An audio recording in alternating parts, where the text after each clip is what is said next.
Hi Believers! May kaibigan tayong gustong madagdagan ang kaalaman niya. Si Gia Denise Deliva, 6 years old ng Tayabas, Quezon. At ang kanyang question of the day ay, ano ang pinakamahabang ilog sa Earth? At eto na ang sagot sa ating QOTD. Mula sa Natural Wonders of the Sky, dumako tayo sa pinakamahabang ilog sa planeta natin. Daig ng Nile River ang Amazon River sa habang 4,159 miles. Egypt ang madalas maisip pag binabanggit ito. Pero tumatagos ang ilog Nile sa 11 o 11 bansa sa Northeast Africa.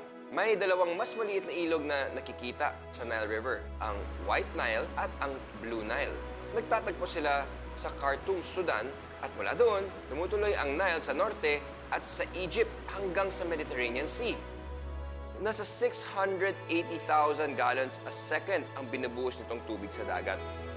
Malaking tulong ang Nile sa disyerto kasi naghahatid ito ng inumin, pagkain, paraan ng paglalakbay at mayayamang sakahan. Wait lang kuya, paano nakakapagtanim yung mga tao? Eh di ba disyerto doon? Umaapaw kasi yung Nile tuwing August, kaya nagdadala ang ilog ng masustansyang lupa sa mga pampang ng ilog o riverbanks. Pag nawala na ang baha, may iwan yung mamasa-masang putik na sakto sa mga pananim. Sa ngayon, bihira nang bumaha sa Nile mula nung itayo ang Aswan High Dam noong 1970.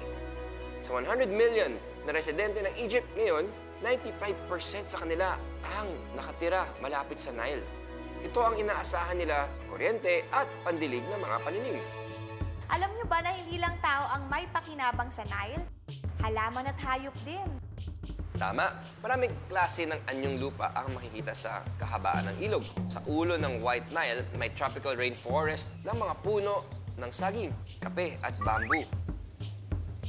Panorte, meron namang kakahuyan at savanna bago bumulaga ang malaswamp o latian na kapatagan sa Sudan o ang Sud.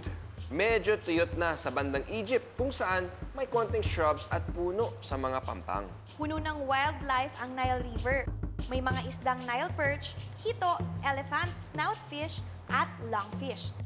Samantala, yung Nile Delta ay bahagi ng napaka-importanting ruta para sa mga ibong naglalakbay. Noon, nagkalat ang mga hipopotamo sa buong ilog. Pero ngayon, nasa Sud na lang sila. Meron ding mga cobra at black mamba sa Nile River, bukod pa sa isa sa pinakamalaking reptile sa mundo, ang Nile crocodile.